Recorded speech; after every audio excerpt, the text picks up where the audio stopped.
मित्रों, कल अपन ने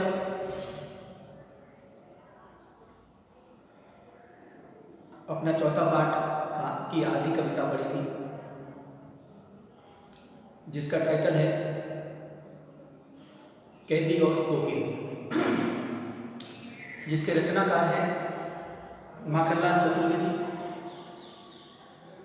क्रांतिकारी हैं और अंग्रेज क्रांतिकारियों में से जिनको खतरनाक समझती थी उन्हें जेल के अंदर कैद कर लेती थी, उन्हें कई प्रकार की यातनाएं देती थी और बुरा भला कहती थी। भोजन भी पूरी तरह से नहीं दिया जाता था। ऐसे में रात्रि के समय कोयल बोलती है। तो कोयल क्यों बोली, उसे एक प्रश्न कर रहे हैं और वो कयास लगा रहे हैं कि क्यों बोली होगी। इस बात का जिक्र इस कविता के अंदर किया है। आधी कविता अपन ने पढ़ी थी, जहां तक अपन ने कहा था कि शांति समय में अंधकार को वेद रो रही क्यों, कि ये शांति काल है ना, रात का सन्नाटा है और इस सन्नाटे को वेद करके छेद करके तू क्यों बोल रही है कोकिल, तुम मुझे बताओ। चुपचाप मधुर विद्रोह बीच इस भांति हो रही क्यों, कि तू चुपचाप विद्रोह के बीच क्यों बोल रही है, अर्थात तू हमारे अंदर क्रांति के बीच क्यों बोल रही है। तू क्रांति के लिए हमको क्या उत्साहित कर रही है, तुम मुझे बताओ। हे कोयल, तुम मुझे बताओ। यहां तक अपन ने पढ़ा था। अब इसके आगे कवि कोयल की रात्रि में बोलने को लेकर के अपनी बात कहते हैं कि काली तू रजनी भी काली, हे कोयल तेरा रंग भी काला है, तो वर्ण से काली है। और रजनी यानी रात, और ये समय भी रात्रि का है। शासन की करनी भी काली, शासन से मतलब अंग्रेज शासन, और इस अंग्रेज शासन की करतूत भी काली है। इसके कर्म भी बुरे हैं, भारतीयों के प्रति इसकी नीयत अच्छी नहीं है। ये बुरे लोग हैं, शोषण करने वाले लोग हैं, प्रताड़ित करने वाले लोग हैं, खुद ऐशो आराम से रहने वाले लोग हैं और हमें बहुत ही निर्दयी रूप से हमारा काम लेने वाले लोग हैं। तो ये बड़े, इनकी करनी भी काली है।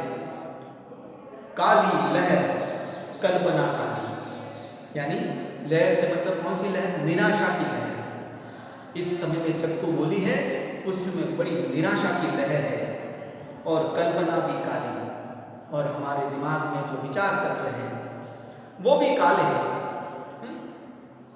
मेरी काल कोठरी काली। अब यहाँ देखो, क्रांतिकारियों के मन में विचार से मतलब है कि हम लोग मतलब विपरीत परिस्थितियों में गुजरते हैं और बड़े दुखी हैं।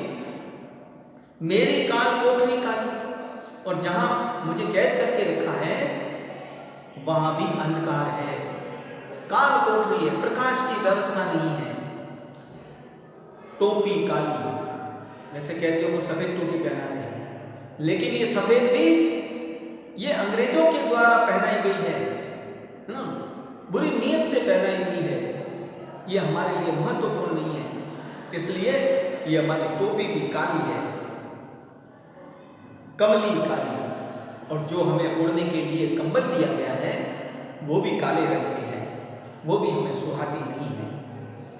मेरी लौह श्रृंखला काली, ये जो बेड़ियां हैं ना, लोह श्रृंखला, लोह यानी लोहे की, श्रृंखला यानी सिलसिला है ना, कतार, जो कड़ियों की कतार है, ये जो बेड़ियां हैं, जो हथकड़ियां हैं, ये भी काले रंग की है। पैरे की हुंकृति की प्याली, और जो बाहर पहरा लगा हुआ है उसकी हुंकार भी ब्याली यानी सरपेड़ी, सरपेड़ी की तरह है, नागिन की तरह है, अर्थात वो हमसे अच्छी भाषा में नहीं बोलते हैं। हमेशा कोई अगर हम कुछ पूछ भी लेते हैं तो गालियां देते हैं, झिड़की देते हैं, बुरा भला कहते हैं। सरपेड़ी की तरह है, उनकी हुंकार सरपेड़ी की तरह है जो बाहर पहरा दे रहे हैं। 30 पर है गाली ए आली, मतलब बुरा भला तो कहते ही है, सरपेड़ी की तरह बुरे गरजते हैं और उस पर भी गाली देते हैं, बुरी बुरी बातें कहते हैं। अब शब्द हमको सुनाया जाता है इस काले संकट सागर पर। ये है कोयल, ये संकट, काले संकट सागर है। काला संकट सागर से मतलब बुरा समय, कि ये अपार संकट का समय है। बहुत हम प्रताड़ित हैं, बहुत दुखी है, बहुत मुसीबत में है, मरने की मनमानी। और हम इस मुश्किल की घड़ी में भी अपने देश की आज़ादी के लिए मरने मारने पर उतारू हैं। हम मस्त रहने वाले हैं।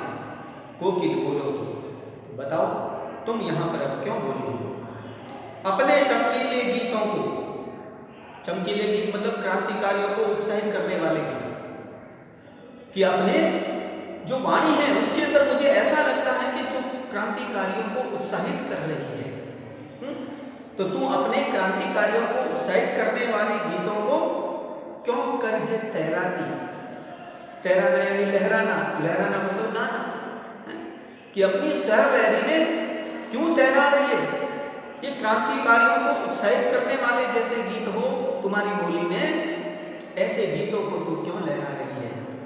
कोयल बोलो, कोकिल बोलो तो, ये कोयल तुम बताओ किस कारण से तुम इतनी रात्रि में बोले हो?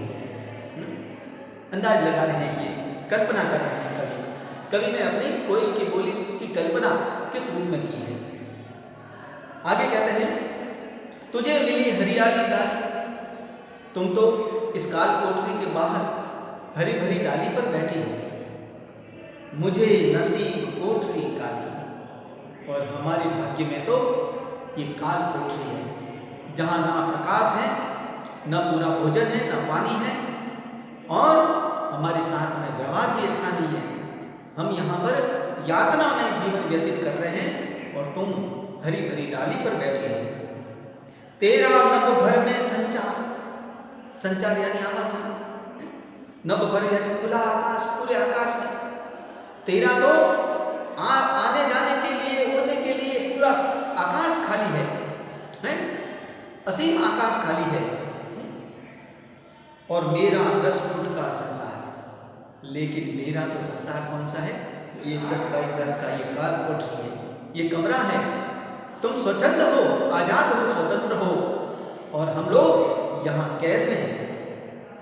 तेरे गीत कहावे वाह, तुम जब बोलती हो तो लोग वाह वाह करते हैं, वाह क्या कोयल बोल रही है, क्या मीठी आवाज में बोल रही है। सभी तेरी प्रशंसा करते हैं। रोना भी है मुझे गुनाह, और मैं यहाँ पर रोता भी हूँ तो जैसे कोई अपराध कर रहा हूँ, क्योंकि मेरे इस रोने के ऊपर कोई सांत्वना देने वाला नहीं है, कोई शांत करने वाला नहीं है, कोई चुप कराने वाला नहीं है। तो तेरा संसार बड़ा स्वतंत्र है, आजाद है, मीठी बोली के अंदर बोलती हो, लोग तुम्हारी प्रशंसा करते हैं, तुम्हारी मीठी वाणी के ऊपर वाह वाह की आवाज करते हैं। लेकिन हमारा यहाँ पर रोना भी किसी काम का नहीं है। कोई हमारे को है रो भी लेते हैं तो कोई चुप करने वाला नहीं है, जैसे हम गुनाहगार हो, ऐसा मुझे महसूस होता है।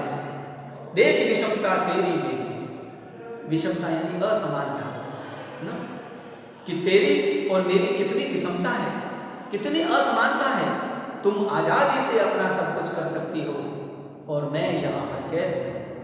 फिर तू मीठी वाणी में क्यों बोली, बजा रही इस पर रणभेरी, और मेरा तो जीवन कष्टमय है, फिर भी तू रणभेरी बजा रही है, अर्थात तू युद्ध का जैसे नगाड़ा बजा रही है। ऐसा लगता है जैसे तू हमें अंग्रेजों से लड़ने के लिए प्रेरित कर रही है ना, जोश दिला रही है, उत्साह दिला रही है। तो मेरे इस दुखी जीवन के अंदर भी तुम उत्साह भरने की कोशिश कर रही हो इस मुकृति पर अपनी कृति से। अब तूने जो हुंकार भरी है, तो हे कोयल, मैं तुम्हें पूछता हूं कि मैं तेरे इस हुंकार पर अपनी कृति से यानी अपनी रचना से मैं और कहो क्या कर दूं? मैं अपनी रचना के अलावा इसके अंदर और क्या कर सकता हूँ? तुम्हारी आवाज के ऊपर मैं और क्या लिख सकता हूँ? कोकिल बोलो तो बताओ कोयल, मैं क्या करूँ और ज़्यादा? मोहन के व्रत पर प्राणों का आसव किसमें धरा। मोहन से मतलब गांधी जी। गांधी जी के साथ खड़े थे कवि भी, और उनके साथ ही आंदोलन करने के लिए पकड़े गए थे। तो कहा कि गांधी जी ने जो व्रत किया है, जो संकल्प लिया है देश को आजाद कराने का, तो बताओ मैं अपने प्राणों का आसव यानी तरल पदार्थ, मैं अपने प्राणों का एक पदार्थ या प्राण ही है किस में भर दूं, यानी किस पर न्यौछावर करूं। मोहन ने जो प्रण किया है, जो आजादी का संकल्प लिया है, तो बताओ मैं किस समय और कैसे और किस पर मैं अपने प्राण न्यौछावर करूं। कोकिल बोलो कि कोयल तुम मुझे बताओ कि मैं अपने प्राणों को किस तरह से और किस पर न्यौछावर करूं। कहने का तात्पर्य यह है कि कभी जब कोयल मीठी वाणी में बोलती है तो अपनी तरफ से वो बंद कोठरी के अंदर भी अपनी कल्पना जो उसके प्रति करते हैं कि उसने वो क्यों बोली होगी, तो उसके और अपनी असमानता दिखाते हुए और साथ ही यातना में जीवन का वर्णन करते हुए कोयल से पूछ रहे हैं कि बताओ तेरे इस काल रात्रि के अंदर बोलने का क्या कारण है। तो इस प्रकार कैदी और कोकिल जो माखनलाल चतुर्वेदी की कविता है वो अपनी संपूर्ण हुई। साथ ही मैं प्रश्न दे रहा हूँ, इन प्रश्नों उत्तरों को आप अच्छी तरह से वर्तनी के लिए करना। ये मैं बार बार कहता हूँ क्योंकि वर्तनी का भाषा के अंदर बहुत महत्व है। आप शुद्ध रूप के अंदर लिखें, सच्चा सीखना तो वही है। पाठ तो अलग अलग आते रहेंगे, ये हमारी परीक्षाओं तक नहीं सीमित रहेगा, लेकिन उसके बाद भाषा को आप कितना शुद्ध रूप में लिखना सीखते हैं, वो सीखा हुआ आपके भविष्य में काम आएगा।